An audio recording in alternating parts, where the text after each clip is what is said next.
Have you ever asked yourself how our sun came into existence?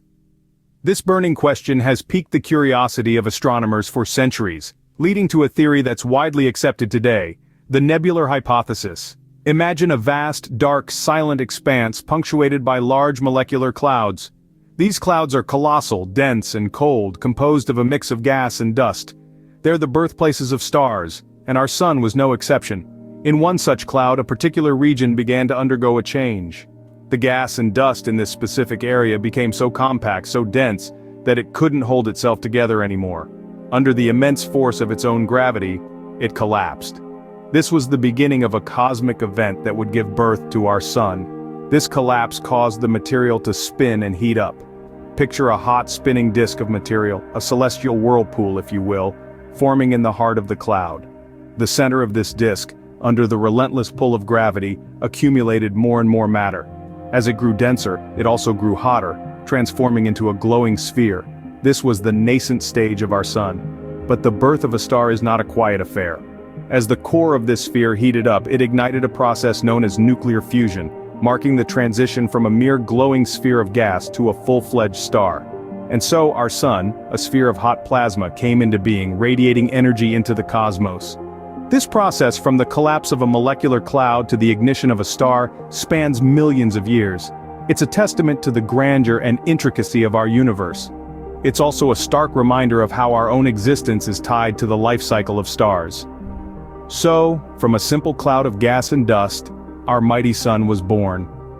And with it, the stage was set for the birth of our solar system, and eventually, life as we know it. Now that we know how the sun was born, what keeps it shining so brightly for us every day? Well, the answer is a dance of atomic particles, a process called nuclear fusion. In the heart of the sun, where temperatures reach an unimaginable 15 million degrees Celsius, and the pressure is 200 billion times Earth's atmospheric pressure, hydrogen atoms are squeezed together under these intense conditions to form helium. This process isn't as simple as it sounds. It's a series of steps, known as the proton-proton chain, where 4 hydrogen nuclei, or protons, combine to create one helium nucleus. The helium nucleus is slightly lighter than the 4 protons that created it. So, where does the missing mass go? It's not lost, but rather it's converted into energy, following the famous equation from Einstein E = mc2. This energy, in the form of light and heat, is what we see and feel as sunlight. This light takes a staggering 100,000 to 200,000 years to escape the sun's dense core and reach its surface, before finally making the 8-minute journey to warm our faces here on Earth. This process of nuclear fusion has been happening for about 4.5 billion years, and it's estimated that the sun has enough hydrogen fuel to continue this fusion process for another 5 billion years. So you see, the sun is like a colossal, natural nuclear reactor, ceaselessly converting hydrogen into helium, and in the process producing the light and heat that sustains life on our planet. Every second, the sun converts about 600 million tons of hydrogen into helium, releasing an incredible amount of energy. Through the process of nuclear fusion, our sun continues to bathe our planet in life-sustaining light and heat. The next time you feel the warmth of the sun on your skin, remember, it's the result of a powerful nuclear dance happening millions of miles away. Just like every star in the universe, our sun too will meet its end. But how and when? The sun, the fiery sphere at the heart of our solar system, has been burning bright for about 5 billion years. But as with all things in the universe, it can't last forever. In about another 5 billion years, our sun will begin to change dramatically. You see, the sun is currently a main sequence star, converting hydrogen into helium through a process known as nuclear fusion. This process creates a vast amount of energy, which we perceive as light and heat. However, when the sun exhausts its hydrogen fuel, this process will halt, and the sun's core will begin to contract under the force of gravity. As the core contracts, the outer layers of the sun will expand, and our star will transform into a red giant. This won't be a gentle expansion. The sun will grow so large that it will swallow Mercury, Venus, and perhaps even Earth. But even this isn't the end of the story.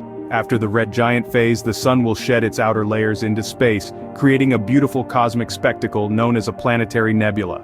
What remains of our sun will be its core, now a white dwarf. This white dwarf will be about the size of Earth, but with a mass similar to the sun's. A white dwarf doesn't have nuclear fusion to keep it hot, so it will slowly cool over billions of years, fading from white hot to red and finally to black. This is the final stage of a star like our sun, a black dwarf, a dark, cold and dense remnant of a once vibrant star. So while our sun's life may end in a dramatic fashion, do not worry, it won't happen for another 5 billion years. And when it does, it will leave behind a cosmic spectacle for any civilization that happens to be around to witness it. In just a few minutes we've journeyed through the life of our sun, from its birth to its eventual death. Our celestial adventure began with the birth of the sun from a molecular cloud, a vast and dense cloud of gas and dust in space. This event, occurring about 4.5 billion years ago, set the stage for life as we know it. The sun's inception from this cosmic nursery was no small feat, and yet it was only the beginning.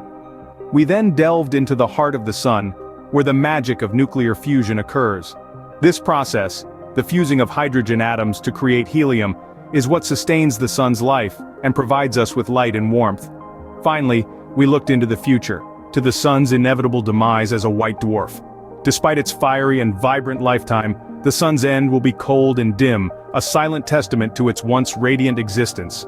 Next time you look up at the sun, remember the incredible journey it's been on and the journey it still has to go.